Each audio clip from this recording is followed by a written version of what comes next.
Commander Jack Reynolds stepped into the meeting room, and an immediate hush fell over the space. Despite standing at an imposing 62, the harsh white walls of the Galactic Council's chamber seemed to dwarf him. 20 sets of alien eyes followed his every move. Not a single gaze appeared welcoming. "Commander Reynolds, have a seat," Representative Orland said. The tall, blue-skinned alien kept his forearms neatly folded. His tone was polished yet icy. Jack lowered himself into the solitary chair at the center of the semicircle. Something felt deeply off. "Do you know why we've called you here?" Orland asked, his oversized eyes closing and opening in a slow, deliberate blink. "No, sir. My unit just got back from Vega. We received orders to report right away." Jack maintained perfect posture, his expression carefully neutral.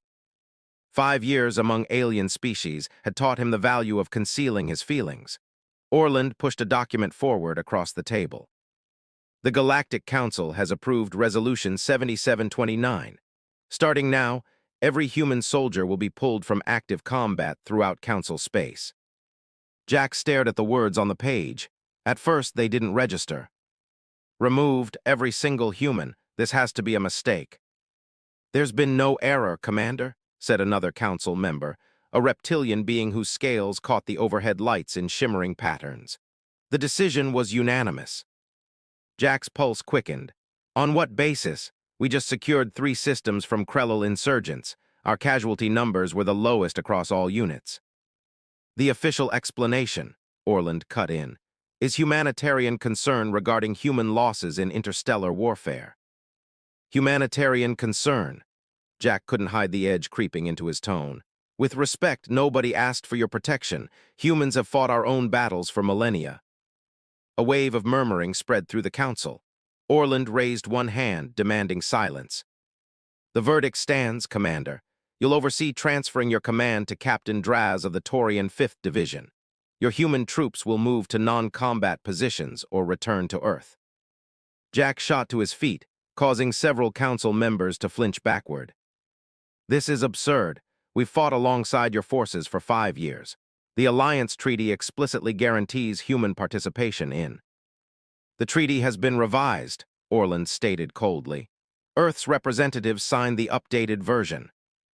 Without consulting military leadership, without even informing us." Jack felt heat rising in his face. "That was their decision. This meeting isn't a discussion, Commander. It's a notification of your new circumstances." 2 hours passed, and Jack found himself at the observation window of Station Gamma 9. Below, Taurian soldiers boarded transports that would carry them to replace his unit. The Taurans were physically impressive, 8 feet tall, gray leathery skin, muscular enough to rip doors from hinges. Yet they lacked creativity and initiative, the exact qualities that made human forces so effective. "Quite a sight, isn't it?" came a voice from behind. Jack turned to see Major Tom Wilson, his second-in-command, gazing at the vessels below. "They're actually going through with this," Jack said. 5 years of combat experience just tossed aside. Tom passed him a data tablet. "It's happening across the board. Every human combat unit in Council space is being dissolved, even the special forces embedded with the Arcturus fleet." Jack scrolled through the reports, his disbelief mounting. "None of this makes sense, Tom. We've been successful saving lives. Why now?" "The official explanation doesn't add up," Tom said, dropping his voice. "I've spoken with other officers. There are whispers." "What kind of whispers?" Tom glanced around, confirming their privacy. "Something occurred during the Proxima Centauri battle last year. The Council classified everything, but a few alien officers present have been talking. They claim they witnessed human soldiers doing things that shouldn't be possible." Jack's brow furrowed. "Impossible in what way?" "Not entirely clear, but one captain told his crewmate that humans are reality benders, whatever that's supposed to mean." Tom shrugged. "Probably just alien superstition." Before Jack could reply, his comm device beeped. "Commander Reynolds, report to Docking Bay 7 immediately for handover procedures." Jack exhaled heavily, one final tour of duty. The following days blurred together, endless paperwork, debriefings, and heartbreaking farewells. Jack watched his unit, soldiers he'd led and fought beside for years, processed like cargo shipments. Their faces mirrored the confusion and anger churning inside him. On the fourth day, while clearing out his office, the door slid open. Jack expected another bureaucrat with more forms. Instead, a slender alien with almost transparent pale skin stood in the doorway. Jack recognized the species, a Vero among the oldest races in the Council, renowned for analytical minds and political neutrality. "Commander Reynolds?" the alien asked in a soft, musical voice. "That's me, though I guess it's just Mr. Reynolds at this point," Jack replied. The alien entered and sealed the door. "My name is Varric. I believe we share matters of mutual interest." Jack leaned back. "I doubt that. In 8 hours, I'll be on a transport to Earth with everyone else." Varric's large silver eyes studied him intently. "What if I told you the reason behind the human ban isn't what the Council claims?" That got Jack's attention. "I'm listening." "Not here." Varric handed Jack a small chip. "This contains coordinates and a meeting time. If you want to learn why the Council fears humans in combat, meet me there. Come alone." Before Jack could ask anything more, Varric slipped out, leaving him holding the chip and drowning in questions. That night, against his instincts, Jack navigated to an abandoned maintenance section. The corridors were poorly lit, his footsteps echoing off metal floors. At the end of a long passage, he found Varric waiting. "You came," the alien said, sounding relieved. "I wasn't sure you would." "I want answers," Jack replied. "Why are humans being pulled from combat?" Varric gestured for Jack to follow into a small room cluttered with old equipment. Inside, he activated a device that emitted a soft hum. "Privacy field," Varric explained. "What I'm about to reveal would end my life if the Council discovered I shared it." Jack crossed his arms. "I'm listening." "The Council doesn't fear for human lives, Commander. They fear human capability." Varric's silver eyes seemed to glow in the dim light. "During the Krell conflict, certain anomalies appeared in human combat performance, statistical impossibilities, outcomes that defied probability." "What are you suggesting?" "I'm suggesting humans do something on battlefields that no other species can, something that terrifies the oldest and most powerful Council members." Varric leaned closer. "And they've been concealing evidence for years." Jack felt a chill crawl down his spine. "What exactly do we do?" "That's what my group is attempting to discover. We're scientists, philosophers, truth-seekers from various worlds who question the Council's tightening grip." Varric handed Jack a larger data chip. "This contains encrypted communications between Council leaders. It's incomplete, but it mentions a hidden facility where they study captured human soldiers." Jack took the chip, his thoughts racing. "Why tell me this? Why now?" "Because the ban is only the beginning. There are rumors of more permanent solutions to the human problem." Varric's voice became urgent. "We need someone inside human military circles, someone with connections and respect, someone like you." The station's alarm system suddenly wailed, startling them both. "Security sweep," Varric said, gathering his belongings quickly. "They've increased since the resolution passed. I need to leave." "Wait," Jack called as Varric moved toward the door. "How do I reach you?" "Instructions are on the chip. Be careful whom you trust, Commander." Varric paused at the threshold. "The Council isn't just afraid of what humans accomplish on battlefields. They're afraid of what you might become if you ever learn the truth about yourselves." With that cryptic warning, Varric vanished into the shadows, leaving Jack alone with a data chip and a growing sense that the galaxy he thought he understood was built on deception. As Jack made his way back to his quarters, he couldn't shake the feeling that his life, and possibly humanity's fate, had just changed forever. 5 years had elapsed since the ban. 5 years since Commander Jack Reynolds became simply Jack Reynolds, owner of Stellar Freight Solutions, a modest but expanding shipping company serving outer colonies. At least, that's what the official documents stated. The reality was vastly different. "Approaching the drop point in 3 minutes," Lisa called from the pilot's seat of the unmarked transport. Once a lieutenant in Jack's unit, she now served as his chief pilot and second in command. Jack nodded, performing a final gear check. "Any patrol ships on sensors?" "Nothing detected. Looks like we caught a break." Jack smiled grimly. "We create our own breaks." The ship's hold contained 20 former human soldiers, all dressed in unmarked black combat gear.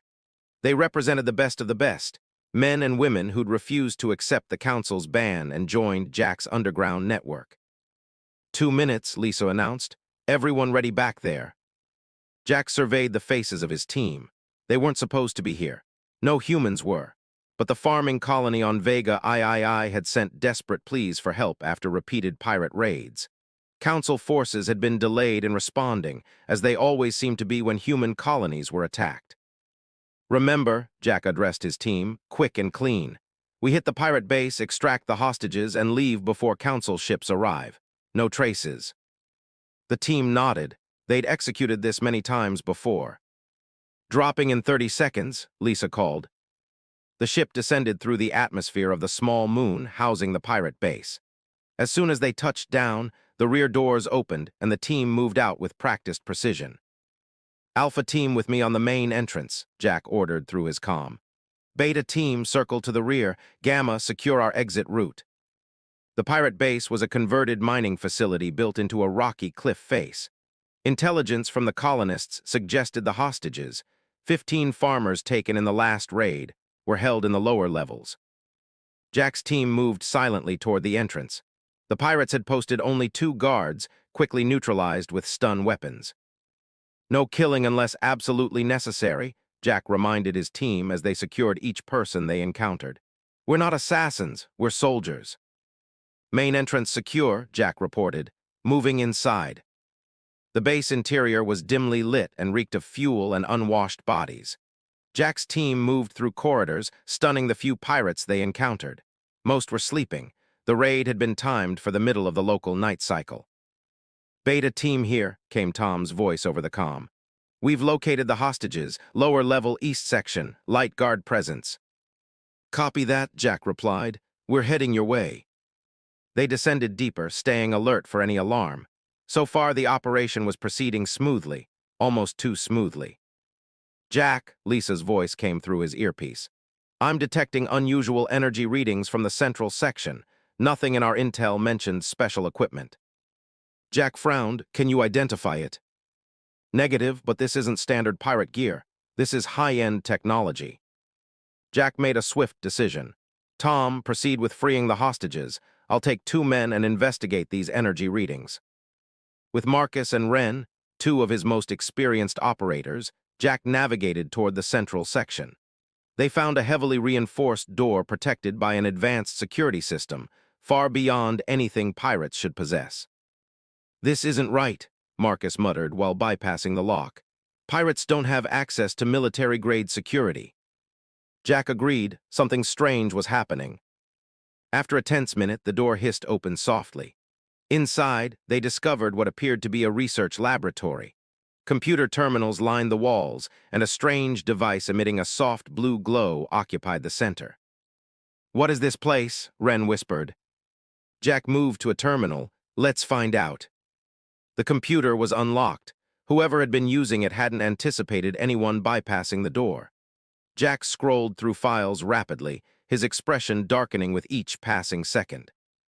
These aren't pirates, he said finally. They're working for someone with serious resources. They've been collecting data on the colonists, specifically on how they perform under stress. Under stress? Marcus asked. Jack pointed to a video file playing on the screen. It showed colonists fighting off raiders with farming tools. What should have been a massacre was instead a surprising victory for the outnumbered farmers. Look at this, Jack said, indicating data scrolling beside the video. They're measuring probability shifts during combat, and check these file names. The folder was labeled Human Anomaly Research Phase 2. Jack, Lisa's voice cut in urgently. Council ships just appeared in orbit. They're not responding to hails. How did they locate us? Ren asked. Jack's mind raced. This isn't a pirate base at all. It's a research outpost in disguise. He turned to his team. Download everything you can. We need to know what they're researching here. While Marcus and Ren copied data, Jack rejoined Tom's team, who'd successfully freed the hostages. The colonists appeared shaken but unharmed. We need to move now, Jack ordered. Council ships overhead. They rushed back to their transport, the colonists in tow. As they approached the ship, Lisa already had engines warming up. We've got 5 minutes before they can position to cut off our escape, she reported. Jack did a quick head count as everyone boarded. Let's not waste a second then. The transport lifted off, accelerating hard through the atmosphere.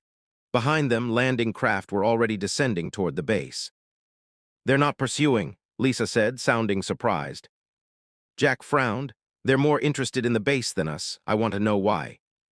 Once safely away, Jack examined the stolen data. Most was encrypted, but some files were accessible. What he found confirmed his worst fears.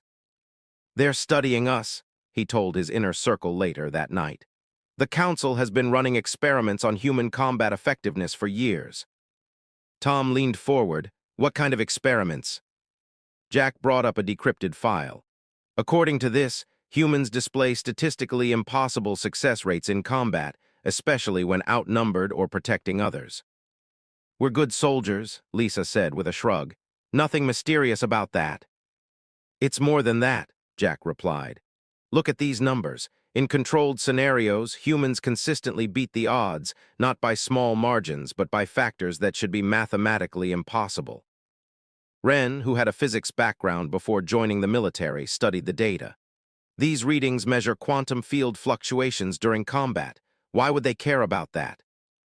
"I don't know yet," Jack admitted. "But I think it connects to what Varric told me 5 years ago about humans doing something on battlefields that scares the Council." A notification beeped on Jack's comm. "Speaking of Varric," he murmured, reading the message. "He wants to meet, says he has new information." Tom looked concerned. "Could be a trap. The Council might know we raided their research facility." "It's a risk we'll take," Jack decided. "If we want answers, Varric is our best lead." The others left to handle various duties. Jack stared at the data scrolling across his screen. The patterns were clear, even if their meaning wasn't. Something happened when humans fought, something that defied normal probability. And the Galactic Council was willing to go to extraordinary lengths to understand it, or perhaps to conceal it. Jack closed the files and responded to Varric. It was time to dig deeper. Whatever the Council feared about humans on the battlefield, he was determined to discover it before time ran out. The meeting location Varric chose was an abandoned mining station orbiting a dead moon. Once a thriving operation extracting valuable minerals, it now drifted empty and forgotten, perfect for a secret rendezvous.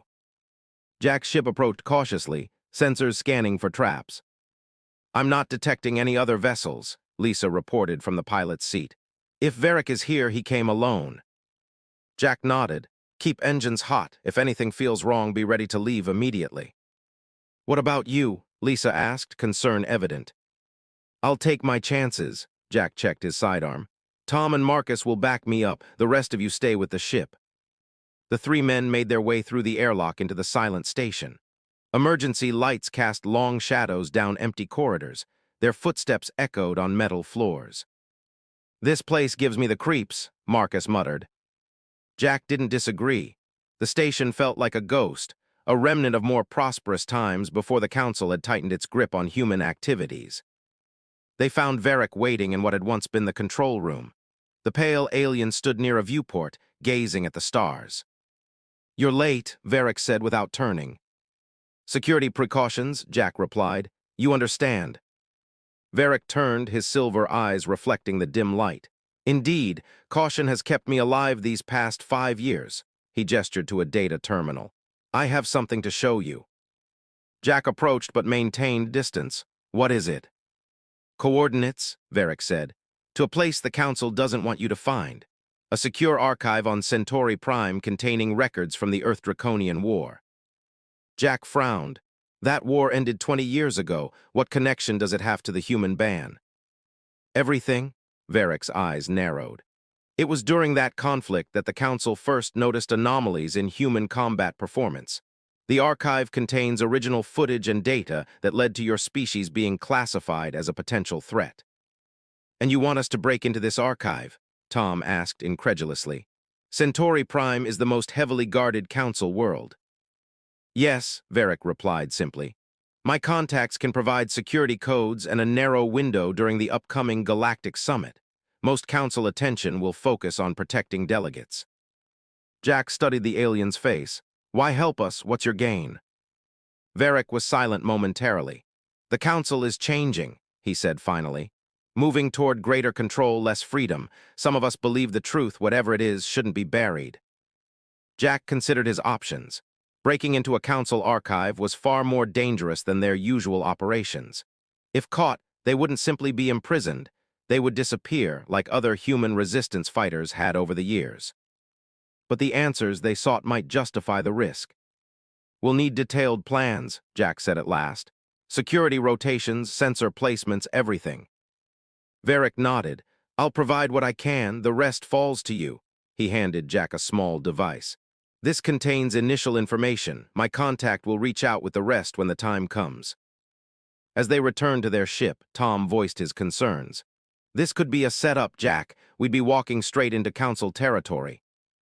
"I know," Jack admitted, "but we need answers, real ones, not just theories and rumors."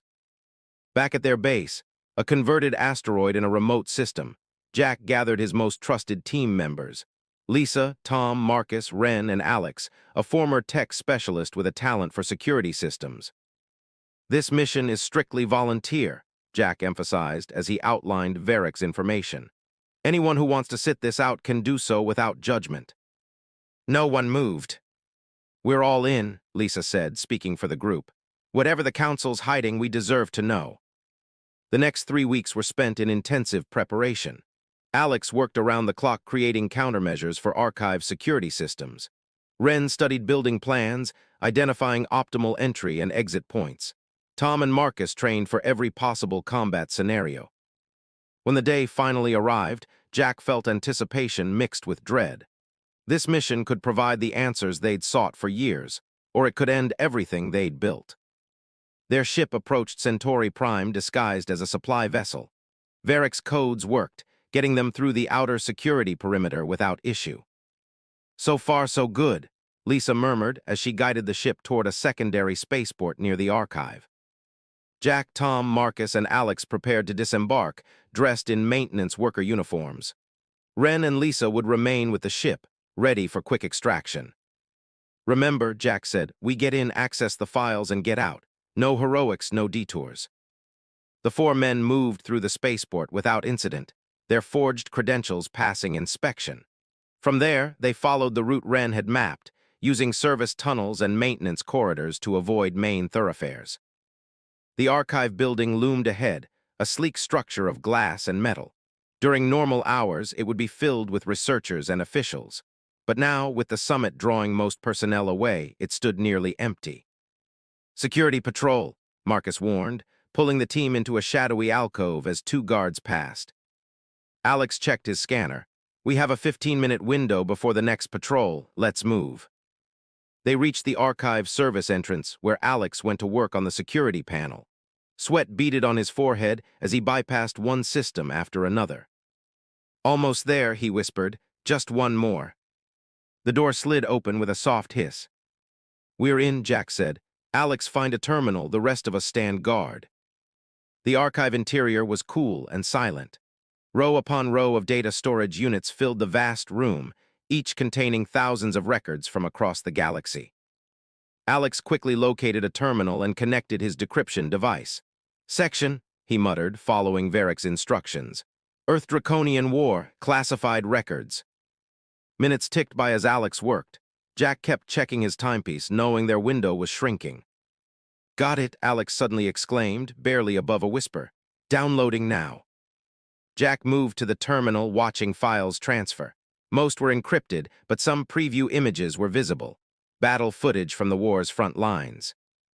One video began playing automatically. It showed a human platoon surrounded by draconian forces, outnumbered at least 5-1. What should have been a massacre turned into something else entirely. As Jack watched, the human soldiers moved with impossible speed and precision. Shots that should have missed found their targets. Enemies that should have flanked them stumbled or fired wide. And most incredibly, a grenade that landed in the middle of the human position simply didn't explode. "What am I seeing?" Jack whispered. Alex pointed to data scrolling beside the video. "Look at these readings. Quantum fluctuations off the charts. It's like reality itself bent around them." More videos played, showing similar scenarios. In each, human soldiers achieved victories that defied all probability. And in each, strange energy readings spiked during critical moments. "Download complete," Alex reported. Time to go, Tom urged. We've been here too long. They made their way back toward the exit, minds reeling from what they'd witnessed. Just as they reached the door, alarms blared throughout the facility. That's not for us, Marcus said, checking his scanner. Something's happening at the main entrance. Whatever it is, it's a distraction we can use, Jack decided. Move out now. They slipped back through service corridors, using the confusion to mask their escape. When they finally reached the ship, Lisa already had engines running. What happened? She asked as they boarded. The comms are going crazy with security alerts. Not our concern, Jack replied. Get us out of here fast and quiet. As the ship broke orbit and jumped to safety, Jack gathered everyone in the main cabin. Did you find what we were looking for? Ren asked. Jack nodded slowly. I think we found much more than that. He turned to Alex. Show them. Alex connected his device to the ship's display. The videos played again, showing human soldiers performing impossible feats on battlefields. According to the data, Jack explained, humans emit some kind of energy during combat, especially under extreme stress. The Council scientists called it probability manipulation. Probability manipulation? Lisa repeated skeptically. What does that even mean? Jack took a deep breath. It means somehow when humans fight, especially when fighting together, we bend the rules of reality itself. The cabin fell silent as the implications sank in. The Council didn't ban us to protect us, Marcus said slowly. They banned us because they're afraid of us. And now, Jack added, we know why. The journey back to their hidden base was tense and quiet. Each person on Jack's ship was lost in thought, trying to process what they'd discovered in the Council archives. Jack sat alone in his quarters, watching the battle footage for the 5th time. The evidence was right in front of him, yet he still struggled to believe it. Humans altering probability, bending reality. It sounded impossible. A knock on his door interrupted his thoughts. Come in, he called. Ren entered, her face serious. Alex finished analyzing the data we stole. You need to see this. In the ship's common area, the team had gathered around a large display. Alex stood nearby, his expression grim. What did you find? Jack asked. Alex pulled up a series of documents. These are classified Council reports dating back 20 years. They detail something called the Human Anomaly Project. What kind of project? Tom asked. A research initiative, Alex explained. After the Earth-Draconian War, the Council began secretly studying human combat performance. They discovered humans emit a unique energy signature during battle, especially in high-stress situations. The quantum fluctuations we saw in the footage, Jack said. Alex nodded. Exactly, but it gets more interesting. He brought up another document. According to their scientists, this energy doesn't just affect the humans producing it. It creates what they call probability fields that can influence everything around them. In simple terms, Lisa asked. In simple terms, Alex replied. When humans fight, especially in groups, they unconsciously shift probability in their favor. Bullets miss that should hit. Explosions happen at precisely the right moment. Enemy soldiers make unusual mistakes. Marcus shook his head in disbelief. That's not possible. We're not magic. Not magic, Ren interjected. Quantum physics. On the smallest levels, reality isn't fixed. Particles exist in multiple states until observed.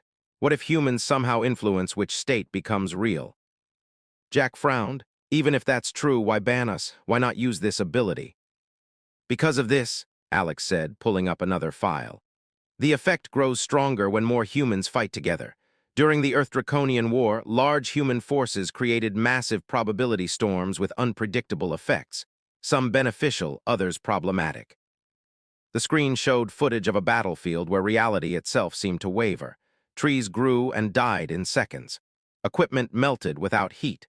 In one disturbing clip, a draconian soldier seemed to phase in and out of existence. The Council feared what might happen if humans learned to control this ability consciously, Alex continued.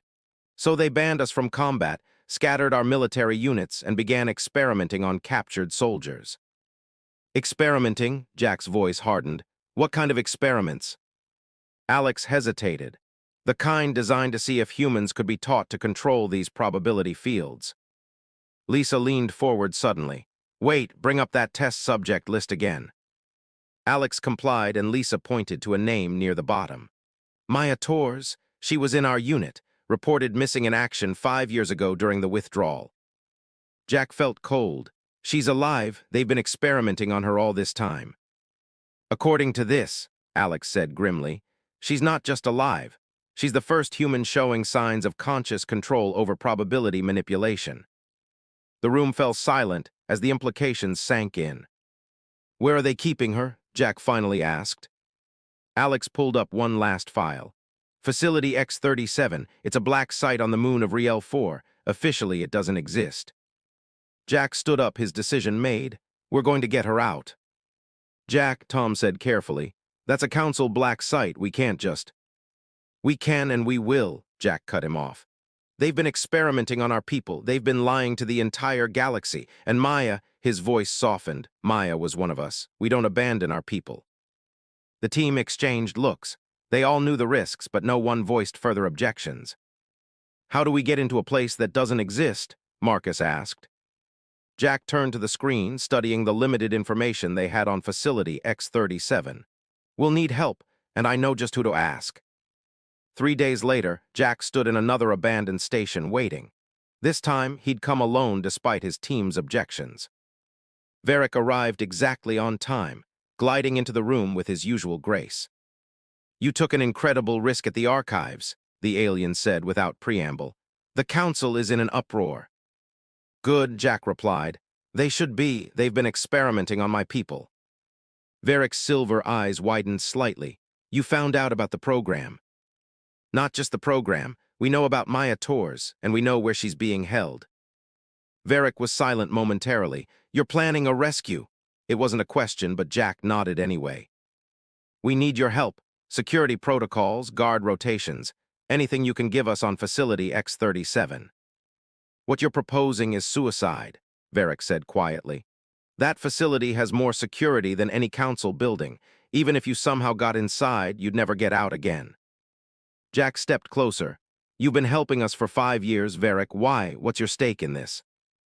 Varric turned away, gazing at the stars. The council has existed for millennia.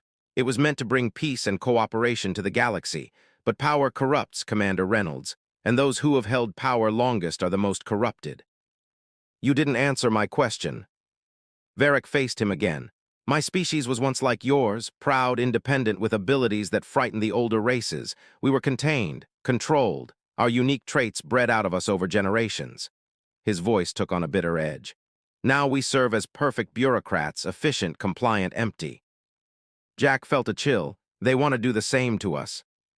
Yes, the difference is you humans might be strong enough to resist. Varric produced a small data cube and handed it to Jack.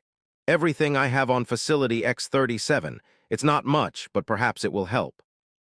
Jack took the cube. Thank you. Don't thank me yet, Varric warned. What I haven't told you is that the Council has accelerated their plans. They're preparing to announce a new health initiative for human colonies. What kind of initiative? Mandatory genetic screening for all children, followed by treatments to correct dangerous mutations. Varric's eyes held Jack's. They plan to eliminate your ability from future generations, quietly, permanently. Jack's hand tightened around the data cube. How long do we have? The announcement comes after the current Galactic Summit ends. 2 weeks, perhaps less. Jack nodded grimly. Then we have 2 weeks to expose the truth. As he turned to leave, Varric called after him. Commander Reynolds, there's one more thing you should know about Lieutenant Torres. The reports indicate her abilities have progressed far beyond anything the Council expected. They fear her now. Varric's voice dropped to a whisper. And perhaps they should. Back at their base, Jack shared everything with his team. The news of the Council's genetic plan shocked them into silence. This isn't just about us anymore, Lisa said finally. It's about the future of our entire species. Jack nodded. We have 2 objectives now. Rescue Maya and expose the Council's lies to the galaxy. How? Marcus asked. Even if we rescue Maya, who would believe us? The Council controls all major communication channels. Not all of them, Alex interjected. During the summit, representatives from every world connect to the galactic network. If we could access that network, we could broadcast the truth to everyone at once. The Council wouldn't be able to hide it, Jack finished. Tom looked at the limited information they had on Facility X-37. We'd need a miracle to pull this off. Jack smiled for the first time in days. Not a miracle, just a bit of probability manipulation. He pulled up Maya Tor's image, a strong-faced woman with determined eyes. As he stared at her picture, Jack felt a surge of resolve. The Council banned humans from the battlefield because they feared what we could do, he said quietly. It's time to show them they were right to be afraid. Facility X-37 hung in the shadow of Riel 4's largest moon, its dark metal surface absorbing light rather than reflecting it. From a distance, it was nearly invisible against the blackness of space, exactly as its creators intended. Inside his ship positioned behind a small asteroid at Sensor Range's edge, Jack looked at the faces of his team. 20 former soldiers, the best humanity had to offer, all volunteers for what might be a suicide mission. Final equipment check, he ordered, trying to keep his voice steady. We launch in 15 minutes. As the others prepared, Lisa approached him privately. Are you sure about this plan? She asked quietly. It seems impossible, Jack finished with a grim smile. That's what we're counting on. The plan was indeed audacious. Using Varick's information, they'd identified a small maintenance airlock receiving less security attention than main docking bays. They would approach in a stolen Council maintenance vessel using codes Alex had extracted from stolen data. Once inside, they'd split into 3 teams, one to find and free Maya, one to access the facility's communication array, and one to create a diversion. But the most controversial part came next. Remember, Jack addressed the entire team one last time. Once we're inside, I want everyone focused on what we learned. We're not just soldiers anymore. We're probability manipulators. Believe it, feel it. Concentrate on making the impossible possible. Some faces looking back at him showed doubt, but others displayed fierce determination. If what they discovered was true, their belief itself might be a weapon. Even if this ability is real, Tom had argued during planning, we don't know how to control it. Maybe not consciously, Jack had replied. But now that we know it exists, we can try to amplify it. 20 humans all focusing their probability fields with a single purpose. It was a shot in the dark, but it was all they had. Launch time, Lisa announced, moving to the pilot's seat. Ready or not? The stolen maintenance vessel detached from their ship and began its approach to the facility. Jack's heart pounded as they drew closer to the massive structure. Incoming transmission, Alex reported. They're requesting identification. Send the codes, Jack ordered. They all held their breath as the codes transmitted. Seconds stretched into an eternity. Codes accepted, Alex finally said, disbelief in his voice. They're granting us clearance to dock. Jack nodded. Remember, stay focused, believe in what we can do. As their ship docked with the small maintenance airlock, Jack couldn't help wondering if their success was already evidence of their abilities working. The odds of stolen codes still functioning should have been minimal. Once inside, they moved quickly. The facility interior was sterile and cold, all metal and harsh lighting. According to Varick's information, Maya would be held in the research wing, 5 levels down. Alpha team with me to find Maya, Jack ordered. Beta team, secure the communications array. Gamma team, you know what to do. Marcus, leading Gamma team, nodded grimly. Their job was to create chaos, to draw attention away from the other teams while simultaneously testing their ability to manipulate probability in combat. As they separated, Jack led Alpha team through corridors, consulting the rough map Varick had provided. They encountered few personnel, mostly researchers who quickly surrendered when confronted with armed intruders. Remember, no killing unless absolutely necessary, Jack reminded his team as they secured each person they encountered. 2 levels down, alarms began blaring throughout the facility. Gamma team has started their diversion, Tom observed. Jack nodded. Let's pick up the pace. They moved faster, no longer trying to stay hidden. As they rounded a corner, they encountered their first real resistance, a squad of security officers armed with stun weapons. Focus, Jack shouted to his team as the officers opened fire. Believe. What happened next defied explanation. The stun blasts that should have hit them instead impacted walls around them. One officer's weapon malfunctioned completely. Another tripped over seemingly nothing. Within seconds, all the officers were unconscious or subdued. "Did we just?" one of Jack's team members asked, staring at his hands in wonder. "Keep moving," Jack ordered, though he too felt a strange sensation, a tingling energy that seemed to flow through his body. When they finally reached the research level, they found it largely abandoned. The scientists had fled when alarms sounded.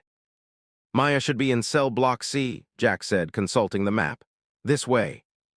Cell Block C was a long corridor with reinforced doors on either side. Each door had a small window and a complex electronic lock.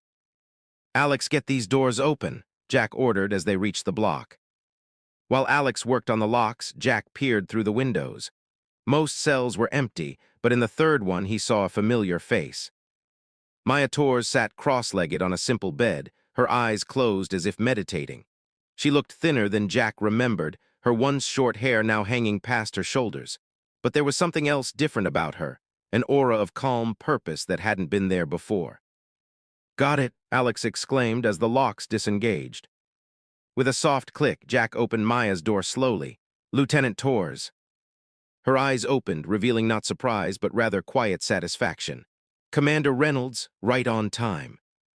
Jack blinked. "You knew we were coming." "I saw it," she said simply, standing up. "Just as I've seen many things since they started their experiments." Before Jack could respond, his comm crackled. "Jack, it's Lisa. Beta team has reached the communications array.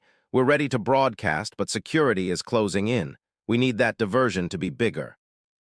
"Copy that," Jack replied. He turned to Maya. "We need to get you out of here, and we need to tell the galaxy what the Council has been doing." Maya smiled, and there was something unsettling about it, a confidence that bordered on the supernatural. "I can help with both," she said. "But first, you need to understand what I've become." She held out her hand, palm up. Above it, small motes of light appeared, swirling in complex patterns. "The Council wanted to know if humans could control probability consciously," she explained. "They got their answer, but I've gone beyond what they intended. I don't just bend probability, Commander. I can see all possible futures stretching before us, and I can choose which ones become real." Jack stared at the lights dancing above her palm. "What are you saying?" "I'm saying the Council was right to fear us, not because we're dangerous, but because we represent the next step in evolution." She closed her hand, extinguishing the lights. "And they're not ready for that." An explosion rocked the facility, nearly knocking them off their feet. "Gamma Team is putting on quite a show," Tom remarked. "That wasn't Gamma Team," Maya said calmly. "That was me reaching out to the other human prisoners here. They're awakening to their abilities now." Jack's comm crackled again. "Jack, something strange is happening," Lisa reported. "The security forces, they're retreating, and we've got full access to the communications array now. It's like the systems just reconfigured themselves to give us access." Jack looked at Maya, who nodded slightly.